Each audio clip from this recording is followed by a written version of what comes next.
L'invasion islamique de l'Inde, le plus grand génocide de l'histoire.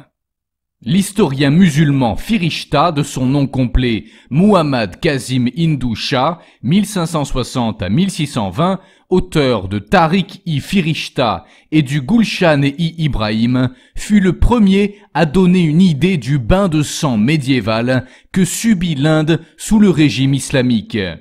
Il estima que des 600 millions d'hindous, plus de 400 millions d'entre eux furent massacrés pendant l'invasion et l'occupation islamique de l'Inde. Les survivants étaient réduits en esclavage et les mâles castrés. Vers le milieu du XVe siècle, ce nombre déclina autour de 170 millions d'individus. Ces chiffres sont terrifiants et feraient de cette invasion islamique le plus grand génocide de tous les temps, la mère de tous les holocaustes. Pour comparer ces données, la découverte de l'Amérique et les massacres contre le peuple indigène d'Amérique seraient de 130 millions, en incluant les nombreuses épidémies. Bien que ce chiffre soit très élevé, il fait pâle figure comparé à ce génocide contre les hindous. Durant la Deuxième Guerre mondiale, le nombre de morts en totalité serait d'environ 60 millions, soit le 6e de ce génocide envers les hindous. Pour l'Inquisition, on estime à 3000 le nombre de peines de mort prononcées durant ces 5 siècles d'existence à travers toute l'Europe. Ce chiffre est tellement démesuré qu'il est à peine concevable dans notre esprit.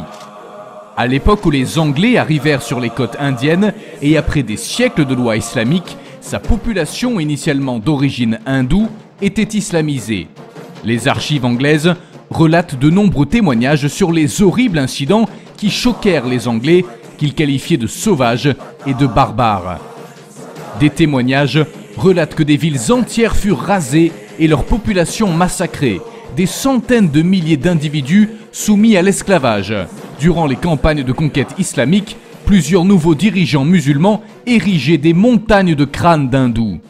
Ensuite, s'ensuivit dans les années 1000 la conquête de l'Afghanistan, provoquant l'anéantissement de la totalité de sa population hindoue. La chaîne de montagnes appelée l'Hindou Kush nous rappelle ce massacre car elle signifie le massacre des hindous. Le génocide du peuple hindou est largement méconnu et très peu relaté par les historiens.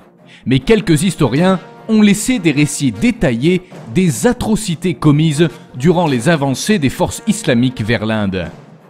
Des documents historiques islamiques d'époque vantent et glorifient les crimes commis au nom d'Allah et relatent le génocide de dizaines de millions d'hindous, les viols de masse, la destruction de milliers de temples hindouistes et bouddhistes, et tout cela avec d'innombrables détails qui apportent une preuve solide de la véracité de cet holocauste.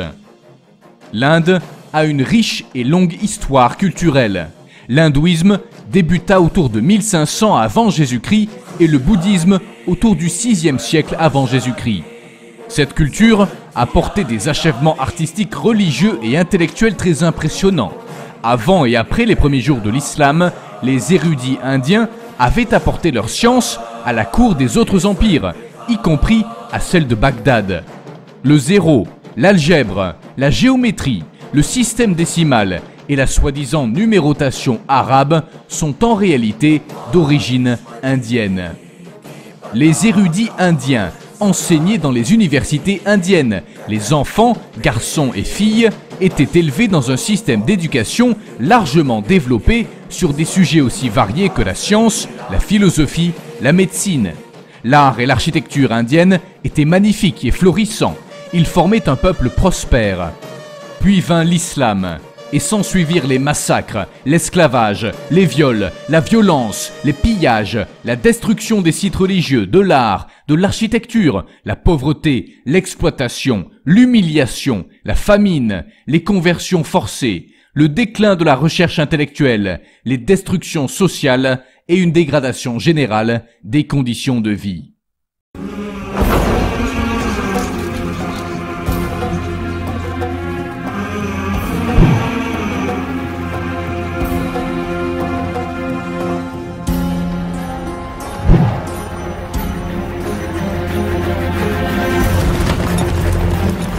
चिंता को तलवार की नोक पे रखे वो राजपूत, रेत की नाव लेकर समंदर से शर्त लगाए वो राजपूत, और जिसका सर कटे फिर भी धड़ दुश्मन से लड़ता रहे वो Rajput.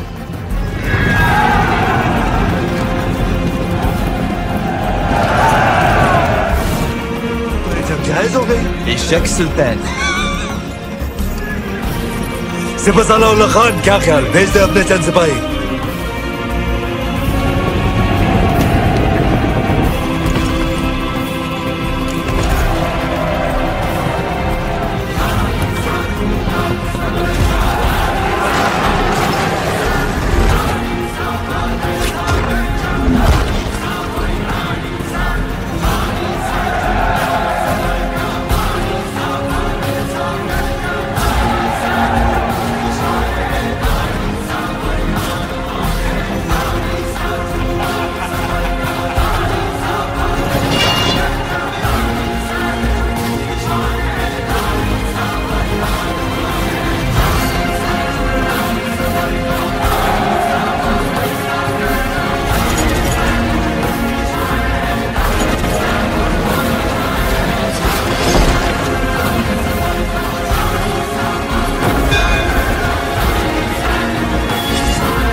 La conquête de l'Inde par les musulmans fut le moment le plus sanglant de toute l'histoire de l'humanité. Selon ces historiens musulmans, qui ont enregistré avec la plus grande joie et la plus grande fierté le massacre des hindous, ils parlent le plus souvent d'un nombre incalculable de captifs ou d'esclaves, où ils précisent que toutes les femmes et les enfants furent réduits en esclavage. Quand les nombres sont comptabilisés, ils sont terrifiants. Outre les esclaves, les musulmans prenaient tout ce qu'ils pouvaient, l'argent, les bijoux, les vêtements, les meubles, les animaux, et ils détruisaient ce qui n'avait aucune valeur à leurs yeux. Ils se comportaient à la manière du faux prophète Mahomet lors de ses expéditions meurtrières et suivaient aussi les enseignements du Coran. Un chroniqueur musulman dénommé Oudbi, sous la gouverne du sultan Subuktigin de Ghazni, nous donne une idée des proportions gigantesques du nombre d'esclaves capturés suite à un raid. Il raconte « Ils étaient si nombreux que le prix des esclaves tomba très bas. La condition des hommes était dégradée, mais c'est là la bonté d'Allah de faire pleuvoir les honneurs sur sa propre religion et de dégrader les infidèles. » Ce même chroniqueur nous apporte certaines précisions quant au nombre. Après la prise de Thanezar, l'armée musulmane ramena 200 000 captifs à Ghazni. En 1019, 53 000 esclaves furent pris. À un moment, la part du calife, le cinquième des prises, montait à 150 000 captifs, ce qui suggère un nombre total de 750 000 esclaves. 500 000 furent pris en une seule campagne à Wahind. On estime aussi qu'il fallait parfois des pertes en vie humaine de plus de 2 millions pour parvenir à capturer une telle quantité d'esclaves. Durant la domination ghorivide, le sultanat de Delhi fut érigé. Les décapitations de masse afin de forcer les conversions, on rapporte encore une fois des pillages et des destructions de temples. À cette époque, les esclaves étaient exceptionnellement nombreux. En 1195, Aibak prit 20 000 esclaves de Raja Bhim et 50 000 esclaves de Kalinjar en 1202. Durant les XIIIe et XIVe siècles et la domination des Khilji et des Tughlaq, l'esclavage s'accroissait et l'islam se répandait. Des milliers d'esclaves étaient vendus quotidiennement à bas prix. Le nombre d'esclaves capturés par Alaoudine Khilji de 1296 à 1316 était phénoménal. En voici une démonstration. Durant le seul sac de Somnath, il prit un grand nombre de captifs et de très belles et élégantes jeunes filles d'un nombre approchant les 20 000, et des enfants des deux sexes, plus que la plume ne peut les compter. Plusieurs milliers furent massacrés. Alaoudine Khilji avait 50 000 garçons esclaves à son service personnel et 70 000 esclaves travaillaient en permanence dans son palais. Les femmes préféraient se faire brûler vives ou se suicider pour éviter le viol et l'esclavage.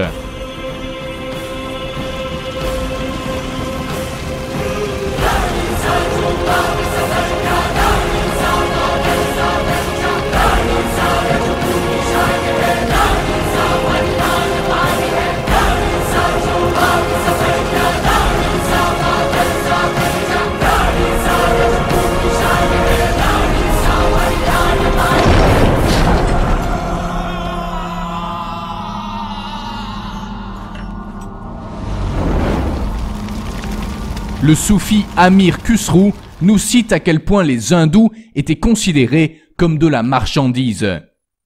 Les Turcs, quand il leur plaisait, pouvaient s'emparer d'un hindou, le vendre ou l'acheter. À travers tout l'empire islamique, les conquérants castraient les mâles conquis, y compris en Inde, pour réduire la population conquise. La castration était une pratique commune dans la totalité du monde musulman et contribuait au déclin de la population indienne de 200 millions en 1000 après Jésus-Christ à 170 millions en 1500. Lorsque le sultan Bakhtiyar Khilji eut conquis le Bengale en 1205, il devint rapidement le pourvoyeur d'esclaves castrés. Cela dura jusqu'à la période moghole, de 1526 à 1857. Akbar le Grand, 1556-1605, possédait des eunuques. Saïd Khan Chagatai, officier du fils d'Akbar Jahangir durant le règne d'Aurangzeb, possédait 1200 esclaves. En 1659, à Golconda, 22 000 garçons furent émasculés et offerts aux commandeurs musulmans ou bien vendus. Le sultan Alaouddin Khilji avait 50 000 garçons à son service personnel. Le sultan Muhammad Tughlaq en avait 20 000 et le sultan Firoz Tughlaq en avait 40 000. Firoz Tughlaq aimait collectionner les garçons et avait un total de 180 000 esclaves. De nombreux commandants sous différents sultans étaient des eunuques. Les historiens musulmans rapportèrent le désir éprouvé par les sultans Mahmoud Ghazni, Qutbuddin Aybak et Sikandar Lodi pour les beaux jeunes hommes. Ce génocide de l'islam envers les hindous est de loin le plus meurtrier de tous les temps. Selon les estimations, il provoqua plus de 6 fois le nombre total de morts que durant la Seconde Guerre mondiale, soit un total d'environ 400 millions de morts. Le traitement inhumain appliqué à la population hindoue sous le régime islamique à travers les époques fut soutenu par tous les différents dirigeants. Aucun ne dérogeait des politiques d'extermination systématique des infidèles hindous. Ils appliquaient les commandements de leur modèle Mahomet de convertir par l'épée les infidèles à sa foi et de dominer toutes les nations afin de conquérir le monde et d'appliquer les lois ignobles de la charia. En plus de ce génocide, les récits historiques et littéraires classiques convergent pour établir la présence des esclaves à tous les échelons du monde arabe et à toutes les étapes de son histoire. De nombreuses sources, hadiths et sirah, attestent de l'asservissement de prisonniers de guerre par Mahomet. Bien que l'esclavagisme soit maintenant interdit dans plusieurs pays musulmans, la domination du monde est toujours au premier plan de cette idéologie mortifère et ne s'est pas essoufflée depuis 1400 ans. Tant qu'existera le Coran, beaucoup de gens souffriront de torture et d'injustice car ce livre et les enseignements de l'islam apportent son lot de misère, de torture et de massacres. Il va à l'encontre des droits de l'homme, de la démocratie, voire même du code criminel établi dans la majorité des pays civilisés. L'histoire témoigne de la dangerosité de l'islam et de ses enseignements. Les hindous sont l'exemple par excellence de la détermination et des ambitions de l'islam. Il est une arme de destruction massive et ces massacres, comme nous l'avons constaté, peuvent prendre des proportions apocalyptiques.